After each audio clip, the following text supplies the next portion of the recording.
यदि आपको एलर्जी की प्रॉब्लम है और उसकी वजह से आपको अक्सर खांसी आने लगती है, या फिर आपको सूखी खांसी की समस्या है, या फिर आपको कफ जो है आपके गले में जमा हुआ है, या फिर आपके लंग्स में से एकदम सीटी टाइप की आवाजें आती हैं, तो ऐसी कंडीशन में आप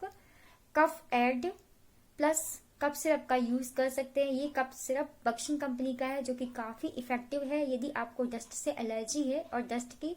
जैसे ही आप संपर्क में जाते हैं और आपको खांसी आने लगती है, तो वहां पर भी आप इस कफ सिरप का यूज कर सकते हैं। और जैसे ही वेदर चेंज होता है, यदि आपको खांसी की प्रॉब्लम होती है, तो भी आप इस कफ सिरप का यूज कर सकते हैं।